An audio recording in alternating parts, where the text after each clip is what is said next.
Hey, hey. I think we are live. Alice, hello. How are you? Hi. Hi from Uh, upstairs. we're in the same house, but this is like a little bit of our life. We just need a little bit of space from each other, but that's not actually the reason. We just didn't think the Zoom screen would work as well. So awesome.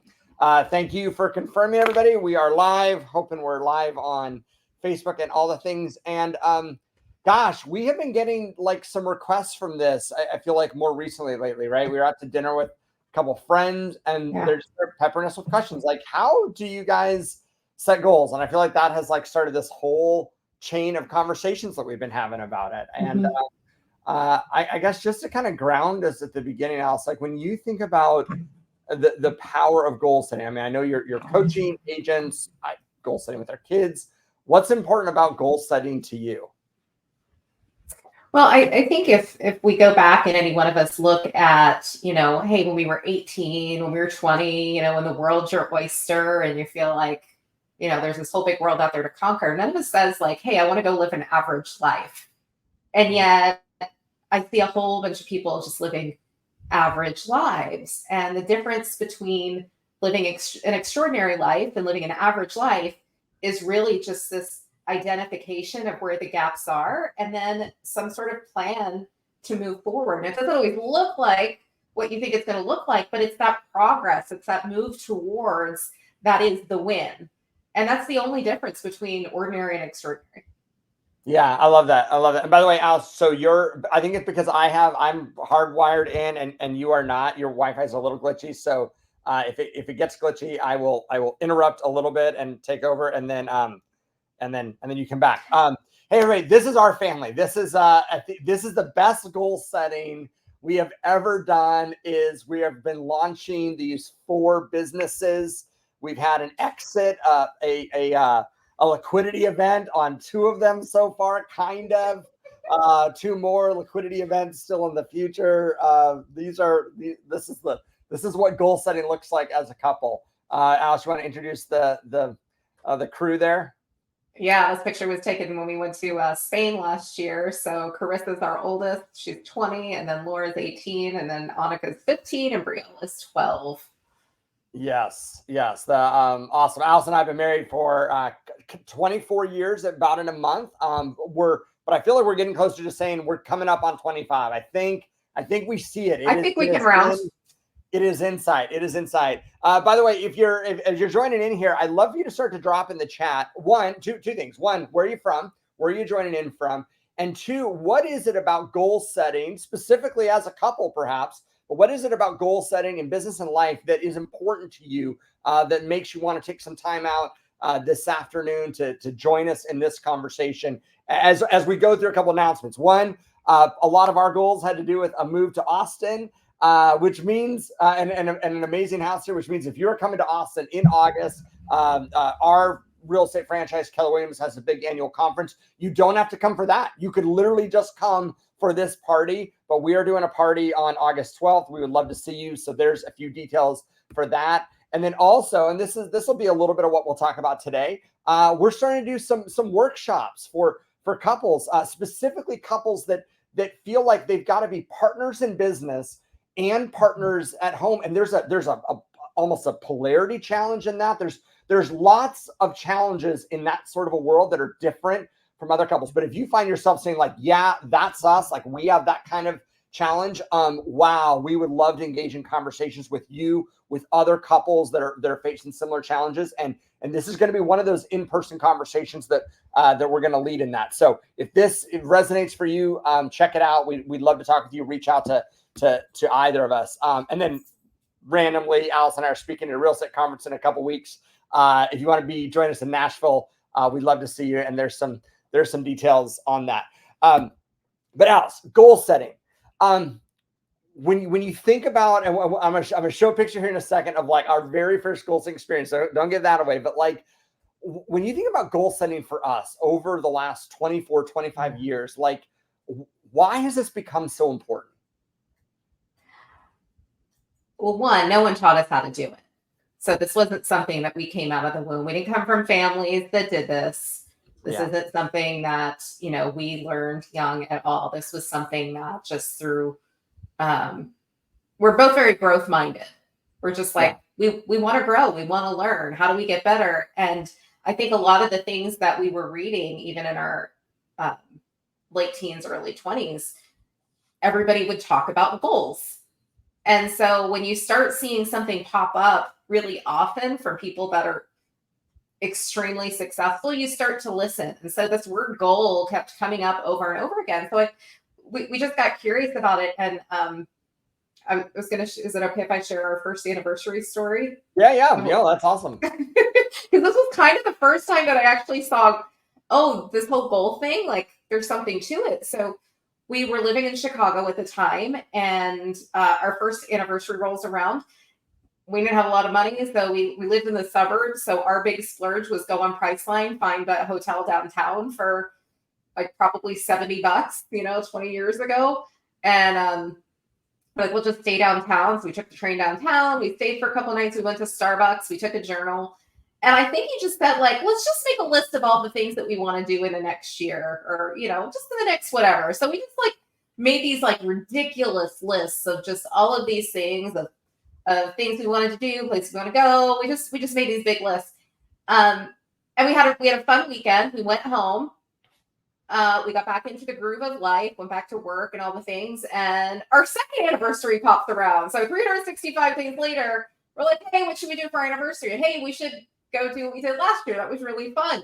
And we were literally on our way out the door, and you're like, hey, where's that journal? I'm like, I don't know. I haven't seen that journal since we used it last time. And I don't know where the depths that you dug this little journal from. You brought the journal, and we started to go down that list. And my mind was blown at the number of things that we had accomplished that year that were on that list that I hadn't looked at. Neither of us had looked at it that entire year. And that's what I'm like, holy cow, like, I didn't have to look at the list and this stuff works. So that was when I was sold. I was like, there's something to whatever's going on here. And I think that was also probably when we got sold on setting goals as a couple, which I was just at an event a couple weeks ago out in California, some very high-powered entrepreneurs.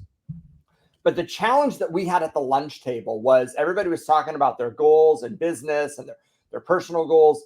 And I just asked the question, how do you set goals as a couple? How do you set goals as a family?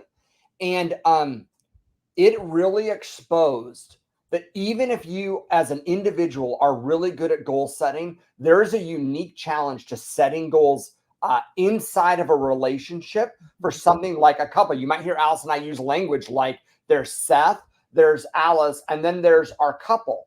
And it's almost like it's this third entity, like a corporation, or there's this entity that like it has goals, right? And I think we all intuitively know that when we get into a relationship, but we're like, there's something powerful here. Like these two people are coming together and we think this new entity is supposed to do something great in the world.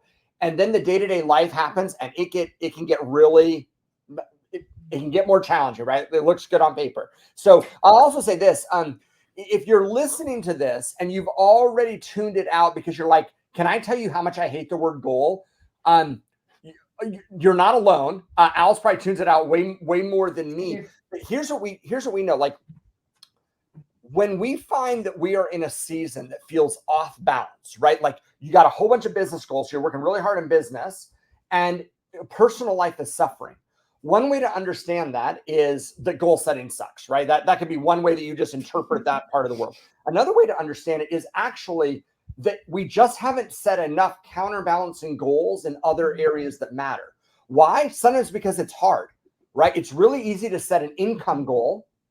And it's really easy to set a business goal, right? It's like there's numbers, there's metrics, you look at them, you can see it on your tax return, you can see it in your bank accounts. Try setting a goal for a relationship with your teenagers, right? Try setting a goal of how to like rekindle a relationship. And the reality is that stuff is often far more qualitative than quantitative.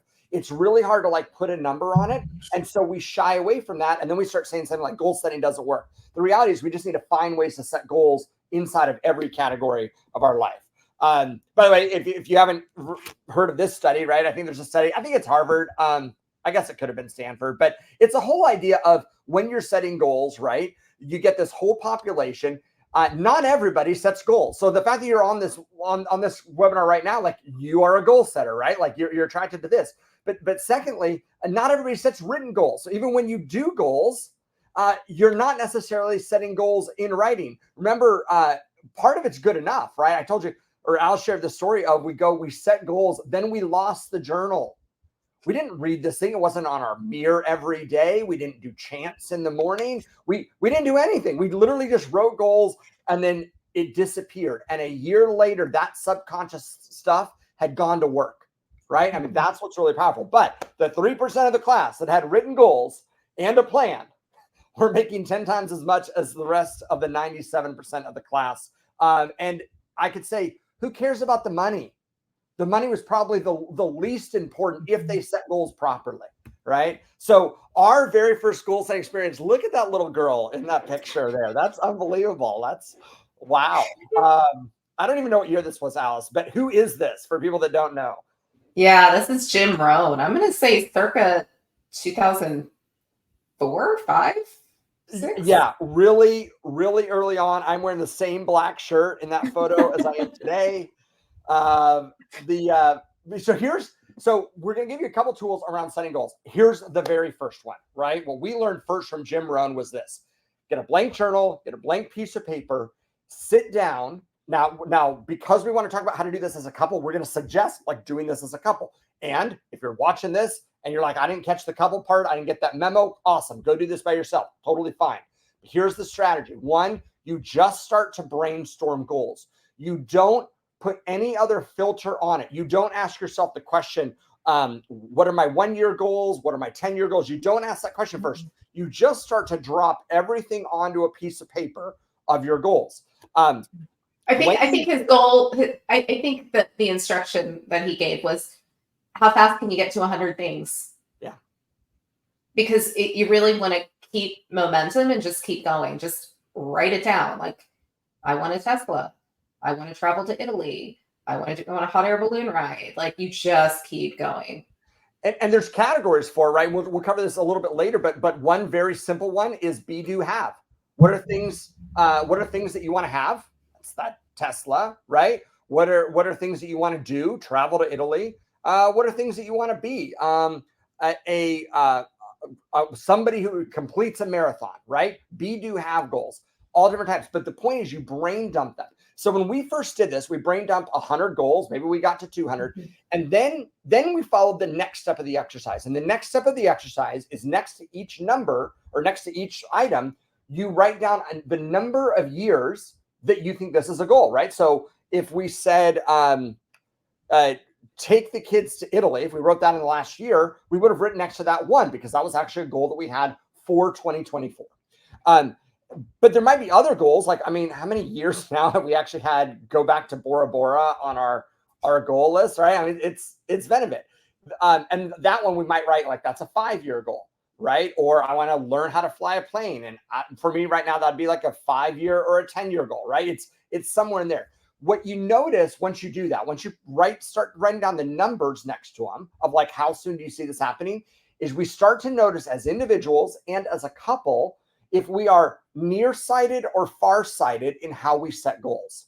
So Allison, and how we see time. Yeah. Say more about that. Like, where did you notice when we started to write those out about the goals that kind of you added? Yeah. So just for an added layer of clarity, like this is an exercise that you do together but separately. You each have your own list. So this isn't a list that you want to do 100 together. It's like, I've got my journal, you got your journal. We each have a list of our 100. And you're going to put those 1, 3, 5, 10 next to each one. And what I noticed when he had us do that piece, I was like, holy cow, I've got a lot of 1 and 3, mostly 1. Like my view of time is right here. I'm like, well, what are we doing next week? And what are we doing next month? And I can kind of think about Christmas, but you want me to think about Christmas 5 or 10 years from now? Like my mind was like, I can't, like, how do I go there? Because that isn't my normal nature. So there was a gap for me in the whole, like, okay, 10 years from now, how old am I going to be? How old are my kids going to be? So that was a really stretching activity to realize like, oh, okay, I would be best served to like try to think of some things of what could be goals in 5 or 10 years. Yeah. It's interesting you say that. I would venture to guess that our entire planet in around March of 2020 all started to get nearsighted with goals. Yeah. Yep. And as a little bit of an aside here, if you have ever experienced seasons in your life that you're like, I felt like that, I feel like I'm in a valley. I'm in a valley in life right now. And then you're like, but I remember a time that I felt like I was on top of the mountain. It was a mountaintop experience. We talk about that. And I think we mostly think about that as emotions, right? Valleys feel like sad. Mountaintop experiences feel happy.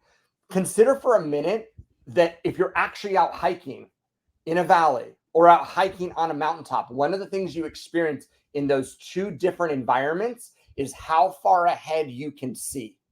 When you are climbing at the top, you can see really far. And I don't know about you guys, but like we went into COVID having a bunch of 10-year goals. And COVID started to like rock the world of like, I can't see 10 years in the future right now. Like, I don't know if there's going to be worldwide travel in 12 months. Right? When that happens, it's almost like the goals just pull closer. And we've got to actively work to actually pull them further out in our mind. So the very first exercise, we probably got to move faster, is you start to put 1, 3, 5, 10 bicep to figure out for yourself and for your partner, do you tend to set short-term goals or long-range goals? Now, there could be, let's say that all of your goals were like give away $1 billion, retire and buy an island, own a private jet. And we get together like, but you're 21. Like, what's your goal? How about get a job, right? I mean, this maybe I'm only talking about our kids. No, there are people. Speaking of which, this is a great exercise to do with your kids too, because if you can see how they think about goals and time at a younger age, it just gives you a lot more to work with over time. Yeah. The goal is to become balanced across time, right? So, second exercise. See where I can move this here. Maybe second exercise. Okay. Lou Tice. So we were debating this morning of whether we got this from Lou Tice or not. But one, this is an amazing book. Go read Smart Talk. So I just want to give Lou Tice credit. And the framework that I want to give him credit for, you could also apply to the book Vivid Vision by Cameron Herold. Also an awesome book about 20 years later, but I think has some similar vibe to it. And the idea is this. Setting goals, right? You put it on this list, but another way to set goals is almost in a narrative format because we are humans and we think in stories. So just go get a blank journal, write down at the top of it, it's December 31st. And now you pick a time frame, right? Maybe it's December 31st, 2025. Maybe it's December 31st, 2030. You put a time frame on there and then you start to write something that becomes the qualifier, right? And I've just had the most amazing year as a dad, as a business person, or in this case, we've just had the most amazing year as a family, ... And now you just start to tell a story as if you were in that moment in the future, right? This is a whole different type of wiring of our brain. It's not bulleted points. It's not necessarily thinking through it analytically and organizing stuff, but it is telling it as a story narrative. And it is amazing what this awakens. Any experience you've had with this, hon? Yeah, I actually many times will do this as a bullet point list just because it's how my brain works. Okay. And I'll go back and write it into a story. But I think the most important part is really seeing yourself there. Like, okay, it's December 31st, 2025. Where am I? How old am I? How old are the kids? Okay, this was the most amazing year because, and then you just start to dream a little bit of like, okay, if this was the most awesome year of my life, what are the things that were present? And you just go and I think a big key is to release judgment as you're doing it. Yeah. Because you can't judge it and write it at the same time. You really have to be fully in it without judgment. Because here's the thing, you don't have to share it with anybody. You can burn it when you're done if you want. Like, This isn't for anybody else's consumption.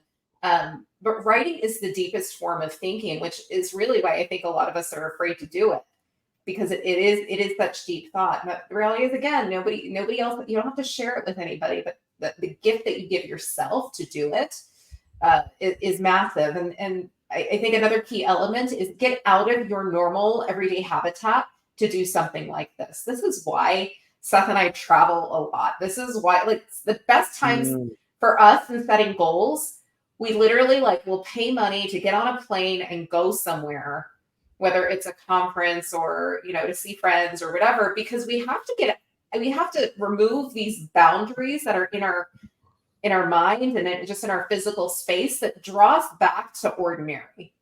They're inspirational. You get out of your own space. Yeah. Yes. Yeah.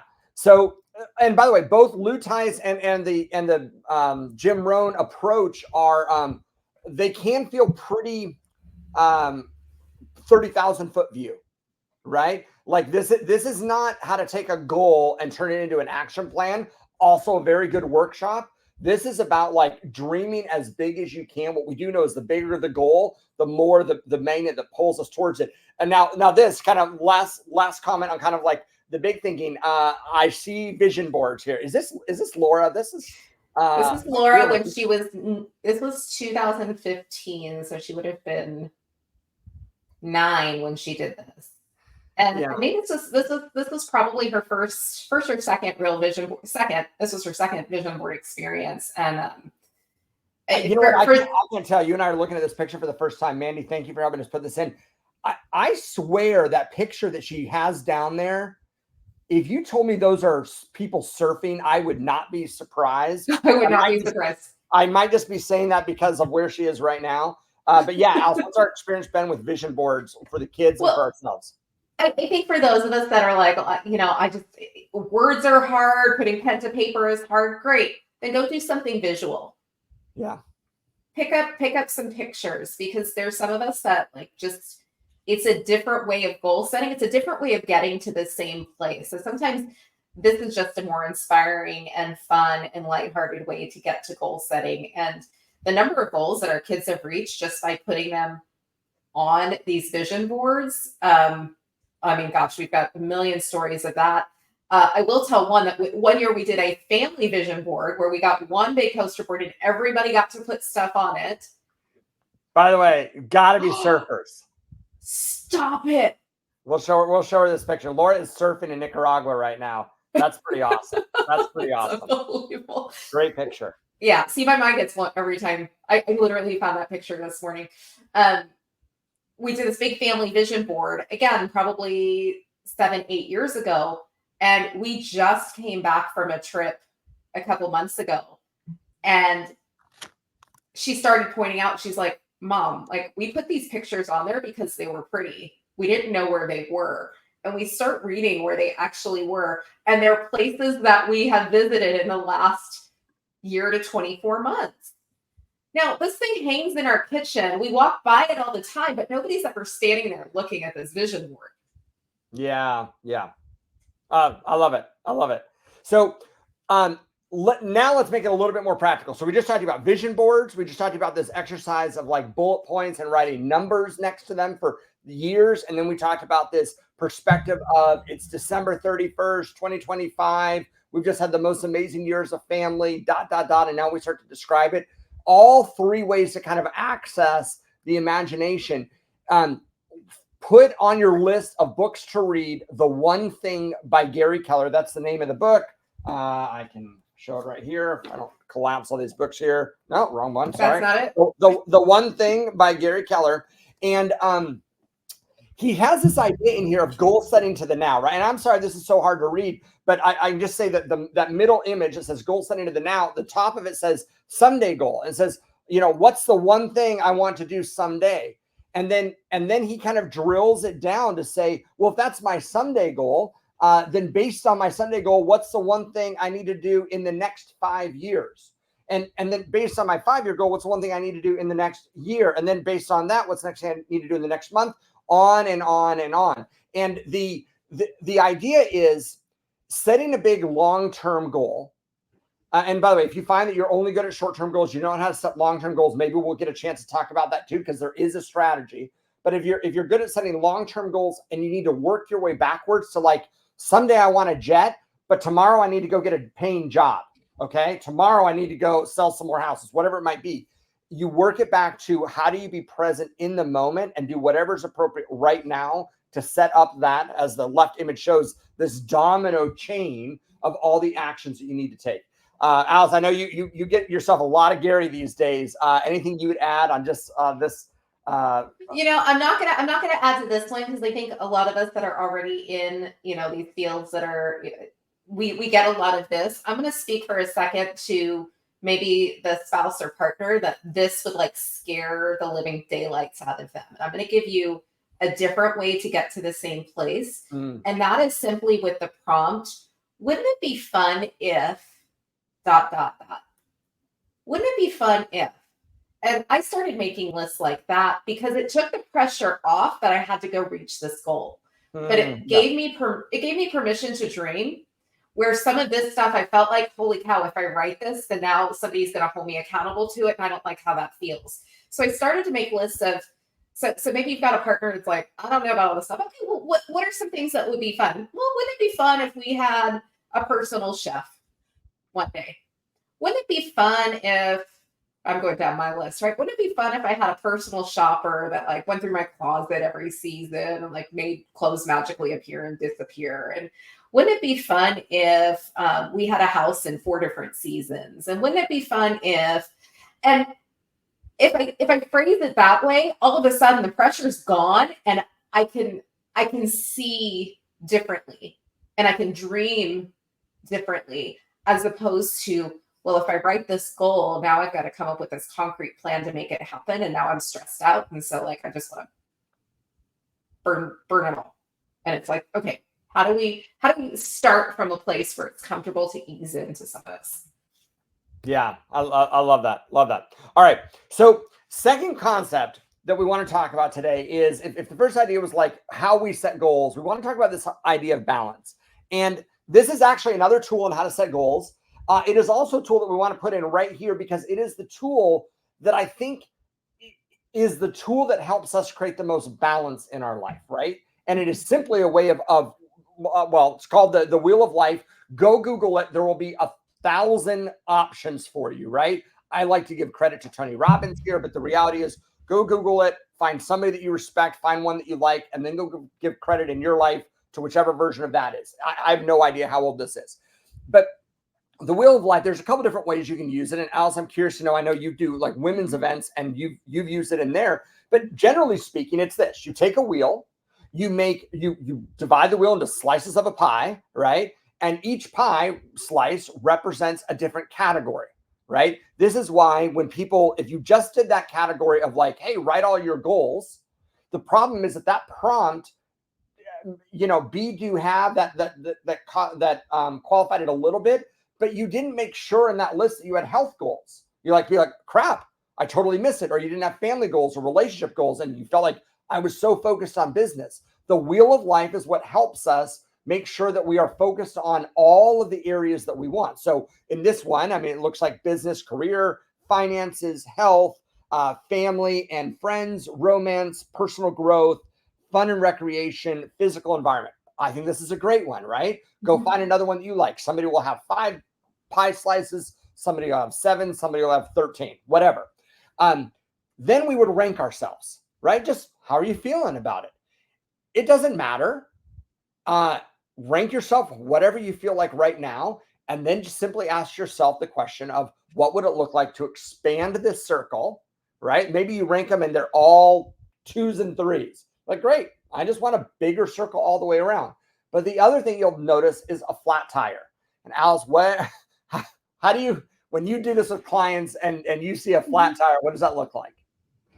Yeah. So one, don't judge the number, because my number 6 and your number 6 mean different things. That's not the point. It's not to compare it with anybody else's. It's more for you to have your own baseline with, okay, where am I? And if I'm at a 6 and I want to get to an 8, what might make that possible? And again, to be aware of where am I really good at setting goals and where do I have no idea how to set goals. So John Acuff actually did a study where most people, when they talked about where they wanted most improvement and what they wanted to excel in, were their relationships. And the area that people set the least goals in is actually relationships. Because again, we're not taught what that looks like. How do I set a relationship goal? It's like, I said yes, like when we got married, it was like, all right, we're good, right? And it's like, that doesn't work. But nobody taught us any different from there. So it starts to expose where we have just gaps in our thinking and opportunities to grow. So when you see the flat tire, right, like one that's like totally off from the rest of them, here's the key. Just because it's the flat part of the tire doesn't mean that that's actually the one you have to work on. Because momentum in any one area is going to give you momentum in others. So the first piece is just the awareness. The awareness that it's flat might be enough for you to make some changes in it. And you might say, you know what, now the health one has been down there at a 1. Like, I really want to move that to a 3 or a 4 in the next couple months. Like, so here's where I want to move some focus and priorities. So, well, okay. So wheel of life. Here's another way to think about balance, right? We talked about this earlier. Be, do, have. If you find yourself, you wake up at a point in life and you're like, I feel like I am so materialistic and I don't care about all this stuff. And I can't believe I've spent the last 5 years chasing bank accounts or chasing awards or whatever else. It might be because 5 years ago, you didn't get a chance to recenter your goal setting process with language like be, do, have, right? And the reality is, I mean, a bunch of different thinkers will say the world tends to focus on what they can have, and they kind of work their way to do and then to be. And if you just reverse it and focus on what you're being, and then what you need to, what that sort of person who's being that, what they would do, and what results that doing would end up getting or have. So you can think about reversing the order a little bit. I just say there are 3 different modes or 3 different questions that we can ask ourselves if we're going to be going on a road trip this weekend, right? Chances are the kids will be sleeping in the back a bit, and you and I will be in the front driving down an interstate thinking about what are the things in our life that we want to be, do, and have. And they just access different parts of the values that matter to us. And you want to say on be, do, have? Yeah. So sometimes, again, if you're with a partner that this feels hard or this feels like overwhelming, start with what you don't want. Because a lot of times we don't want far more quickly than we know what we do want. And it's a great place to start. Like, well, what's not working for you right now? What do you not want? Yeah. What's that question, Alice? What in your life right now is dying or ending, and what wants to be born? What a beautiful way to access this, almost in this, like, spiritual or seasonality of like, just what in your world right now is dying or ending, right? Coming to its conclusion, and what wants to be born. I love that. Yeah. I get to the away from the what you don't want. Exactly. Yeah. Yeah. Okay. So here's one. And actually, Mandy, if you can hear this, I don't know if there's a way to put a link wherever links are supposed to go for folks to download this. This is kind of interesting. So this is something we put together this year. And it's a little bit of a spin on a wheel of life, right? So if you can see this, at the top of this, there's just several categories, right? Physical, mental health, career, financial, love and relationships, family and friendships, environment, personal growth, spiritual growth, travel and adventure. You make up your own list, right? All you have to do is get a piece of paper and make a grid like this. But here's what's interesting. On the left side of this, they are periods of time, right? Now, if you imagine that the very bottom of it, it says 10 years, and then above that, it was 3 years and annually. That's kind of like where that Jim Rohn exercise started. And the reality is a lot of our goals, as they become closer and closer to action plans, we want to drill it down even further, right? So imagine hourly, daily, weekly, monthly, quarterly, annually, 3 years, 10 years, and make any other ones that you want to go in there. Here would be a very interesting exercise if you put yourself through it, is just start to fill this out for your own life. Focus on the things that you find easiest to fill out. In fact, if you are watching this right now, and you want to play along in the chat, here would be an example, right? Put something in the chat that when it comes to your physical health is a goal, and then share the time frame in which you do it. So for example, you might say, I drink water every hour, drink a glass of water every hour, or I work out every day, or I go get a physical annually, or I go get a massage monthly, whatever it might be, right? Those are examples of goals inside of one category, physical in that case, over a period of time. Here's what we've noticed. There are areas that come more naturally to us than others. There's time frames that come more naturally, and which means that there are time frames that we need to work a little bit harder to figure out. And that there are categories or columns that come more naturally. So you might fill this out. I'm remembering a workshop we did with our agents a couple weeks ago, and somebody filled it out, and she goes, I got nothing in family and friendship. Mm-hmm. I got nothing. And she was doing an awesome job in work, and she was focused on her health, and she was like, the family was coming together, and she felt, but she just noticed a gap, right? And then in a way you can almost start to chunk it down, and it's just like, well, fill in one square on the bingo sheet, pick something, right? I mean, Alice, you and I we've had good seasons in our relationship. We have had terrible seasons.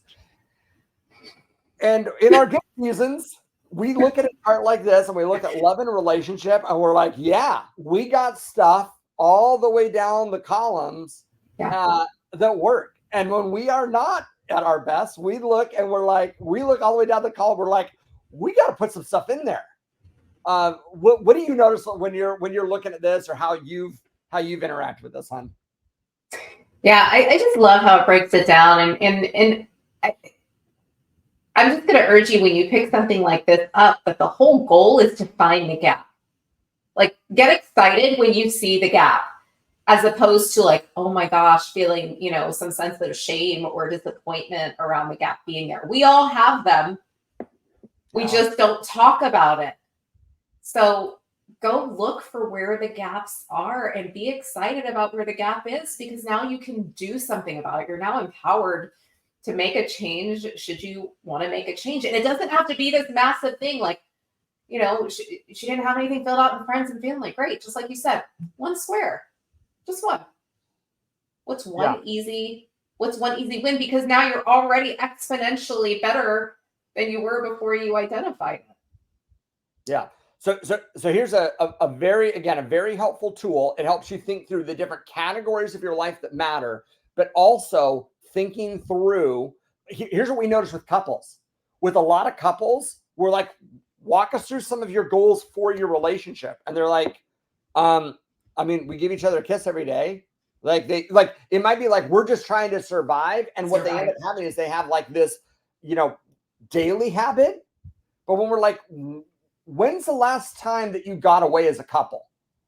Like, when my kids were born 6 years ago, right? Or whatever it was, right? And what we realize is what's missing are some of these longer term goals from a time frame perspective. So, and when you're in the thick of it with kids and family and stuff, it's like, I kind of hate it when people are like, oh my gosh, like, you're gonna miss these days. I'm like, no. Like, I didn't. It was so hard to hear that stuff.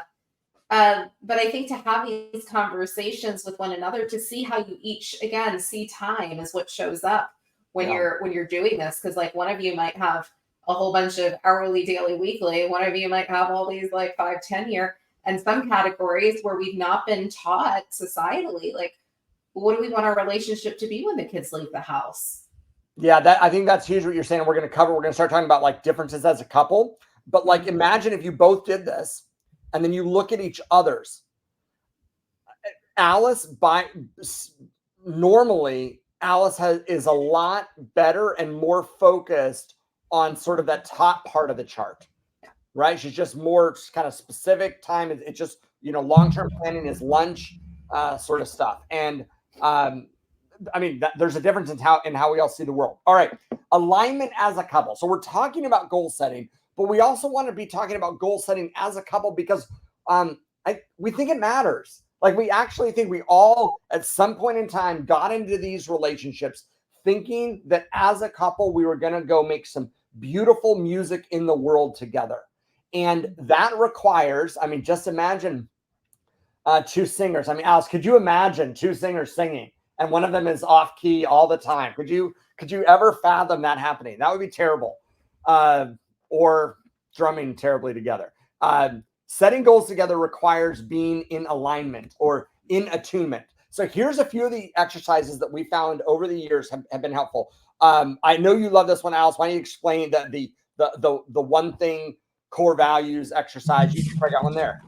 I do have one right here, so I'll just whip mine out. So I've got these values cards, and I think it's really important for us to assess what our values are at least once a year, if not more. But it just has it takes the thinking out in that you've got all the words on the cards and you can like lay them out. So it's a fun kinesthetic exercise. But there's a lot of times I will ask clients like, well, do you feel like you're clear on what your values are? I'm like, oh yeah, I'm clear on my values. And I'm like, okay, well, what are they? And they'll be like, oh, well, family and faith and love. And like, they'll give me all these words that are good words. But the reality is that our values are how we make decisions. And my top 5 values, none of those words show up. It doesn't mean that I don't love my family. It doesn't mean that I, don't care about my faith. It means that there are other words that are actually the way in which I approach life and I make decisions by. And when I am in alignment with my core values, my life and the life of people around me is really awesome because like I show up as the best version of myself. When I feel myself getting crispy or I'm like, I don't like something or something's not working, I just go back and I can look at my values and see that, I'm crispy because I'm out there. There's a values misalignment going on, which is why I'm not enjoying this. And I care about my values so much that they're actually the screensaver on my phone. Well, it's on Do Not Disturb, so I can't show you right now. But my screensaver on my phone shows like all my 5 core values because that's how often I go back to looking at them. It's every day in real time. If I'm posed with a question like, hey, well, do you want to go do this thing? I actually go look at my values. I'm like, how does it align with my values? Because if it's not in alignment, it's an easy no. And somebody's asking in the chat what your 5 values are. Do you want to? Yeah. So my number 1 is community, which those of you that know me well will not be surprised by. But for me, it's all about community. So community, fun, harmony, achievement, and freedom are my 5. I'll give my 3. Alice is obviously superior to me. That you are. We judge you based on how many values you have, Alice. No, but here are my 3 at this season of life. Right, financial stability, freedom, and impact.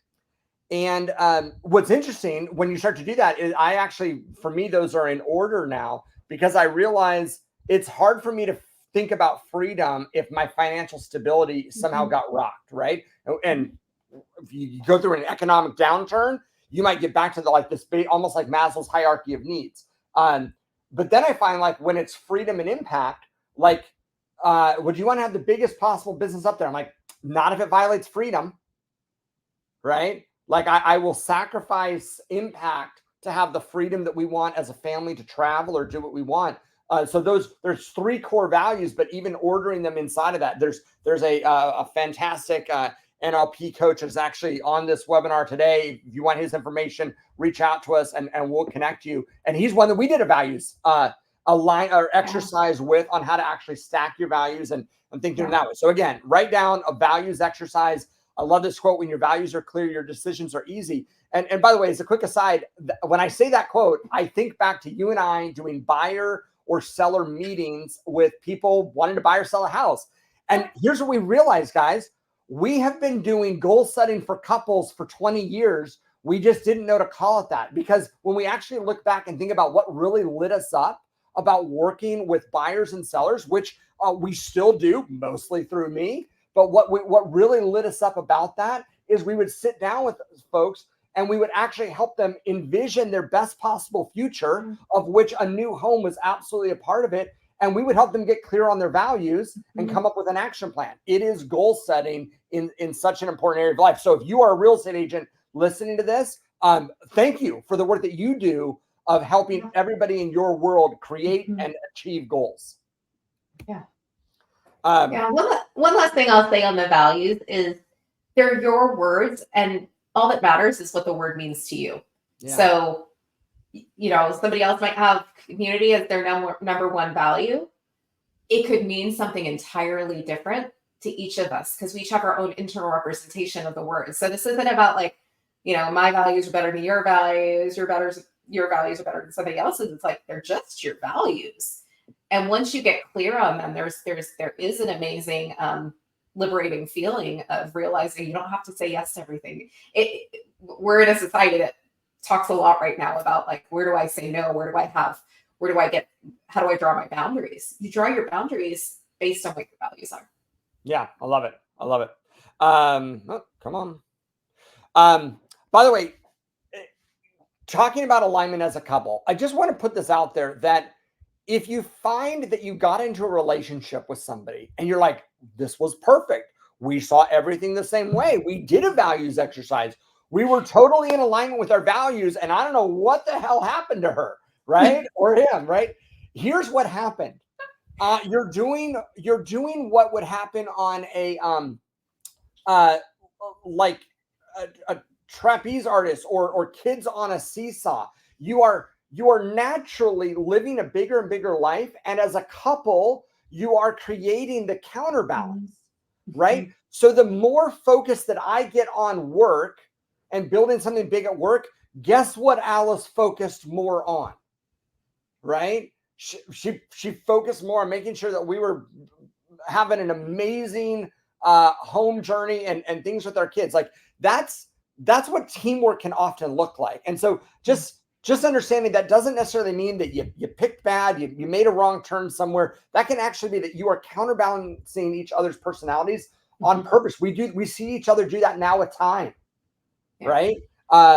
And let's focus on appreciating each other's differences. Understand each of your personalities and tendencies as it relates to goal setting.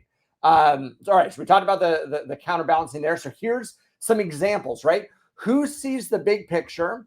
Who can see the details? There's not a right or a wrong version of this, right? Who sets short-term goals?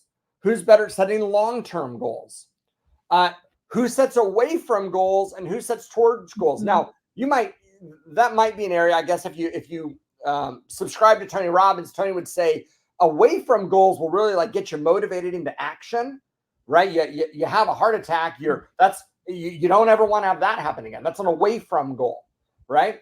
A towards goal is needed to have kind of a long-term success with something, or you'll just experience burnout, or fluctuation with it.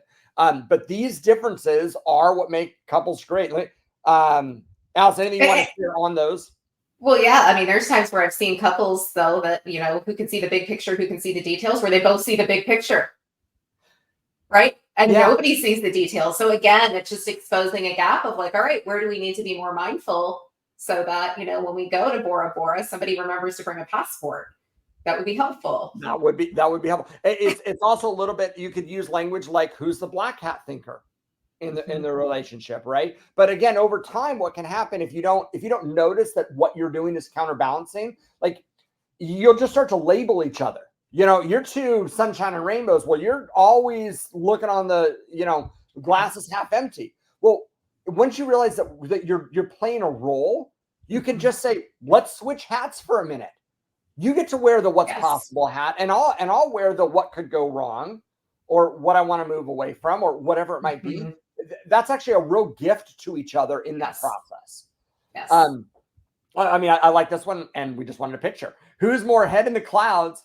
Who is more down to earth? Just imagine, in a lot of couples, you'll have something like, she grounds me, right? And somebody who's sort of above it all, dreaming at the 30,000-foot view. Those are attributes of an amazing couple at work setting goals. We got this tip on here. Let the partner with the biggest vision lead. Do you remember where we even heard that at first? I don't, but it has really become a staple for us as we've gone through life and made some really big decisions. I think I remember early on when we would hire employees, right? We might interview two people, and one of them is like, hey, this would be like an entry, this would be like $30,000, this one would be like $50,000. And we'd have this conversation of like, well, that's a lot of money. So it must have been a coach at some point that told us this. And they're like, which one of you has the biggest vision for what's possible here? And it could have been either of us, right? And what we would just say is whoever has the biggest vision leads. So I'll give you guys a practical example. Around 2019, where our kids are going to a new school, we switched them to a new school in Baltimore, and we just read this book on kind of a new philosophy of schooling. And Alice had a bigger vision than I did for a category of our life. Or you want to share that story? Yeah, the big vision was, well, why don't we just move to where the original one of these schools is? It happens to be thousands of miles away in Texas, but I think we should move to Austin. And that's really how that started. And you were not super excited about this at first. No, guys, she had a bigger vision in that area of our life at that moment in time, right? Now we got here and we're in an apartment, and all of a sudden, like, one thing leads to another. And I can just tell you that we are in a house today that we would not be in if Alice's vision had been the one to be like, let's buy this house. Yeah. My vision was big enough. My vision was big enough to get us to Austin. And then I was like, we can just live really small and stay in an apartment and live really little, but we get to be in Austin. And you're like, no, if we're going to live in Austin, like, we need something different. I'm like, no, we can just be really small. So yeah. Yes, I remember that. I hated those days. All right. Another version of alignment as a couple. I want you to think about centers of knowledge. When we, even this whole webinar so far, like goal setting, and thank God we didn't break out SMART goals, right? Although we just did right there with that sentence. But understand, a lot of that already is coming from head knowledge. No problem. That's fantastic. And understand there's other ways to access other parts of your being, and that one of you might access more than another when it comes to gut knowledge, right? Or heart knowledge. I would say that the decision to move to Austin, Alice did not justify it based on the tax structure of income tax in Texas versus Maryland. Not how she arrived at that conclusion, right? It was like this cry of the heart, like my soul is telling me this is where we need to be, right? Yeah. If you know that you have a tendency to lean on one of these centers of knowledge, consider that your partner probably has a gift in another area, and it's perfectly suited to complement each other. And Alice, anything you want to say about, gut, head, heart? Yeah, just going back to goals don't always have to be set the same way. So I think we've always thought, well, we've got to make this big list, right? It can look like the vision board. It can look like an affirmation or setting an intention. It could look like there are times for our family. Like we had a rallying cry around, our family making this move to Austin. And that was the goal, but it took the form of, just a one or two sentence phrase that our family all bought into. Yeah. When we around January 1st every year, I don't know if we got a slide on or not. I actually don't think we do. I think so. But we do one word, right? We go out and we paint canvases of here's our one word for the year. And a one word is kind of like an intention, right? There's not a lot, it's not one word with a business plan under it. It's like one word. My word for the year is habits. Alice, your word? My word for the year is invite. Yeah, guys, that's not out of the intellectual part of the brain, right? It's out of a different part of who you are that you might arrive at that. Think of that like an intention. And you might say, I hate setting goals, but I love setting intentions. Fine. Great. Fine. Semantics, right? With differences, but we want to encompass something that gets to all of that. And again, this is a part of the conversation on alignment, and all of this helps create balance. The phrase rallying cry, if we're going to give credit where we heard it from, it would be the 3 big questions for a frantic family. Awesome book. Read this with your family. Read this if you don't have a family. But one of his lines in there, he talks through value exercises, and then he says, he poses the question, what is our family's rallying cry right now? You could have a rallying cry as an individual. You could have a rallying cry as a couple, as a family. A rallying cry is different than a keynote speech of SMART goals. It accesses a different part of who we are. All right, Alice, cadence of when we realign. Yeah, walk through, like, when we've been at our best, what does this look like, and what would you offer to folks?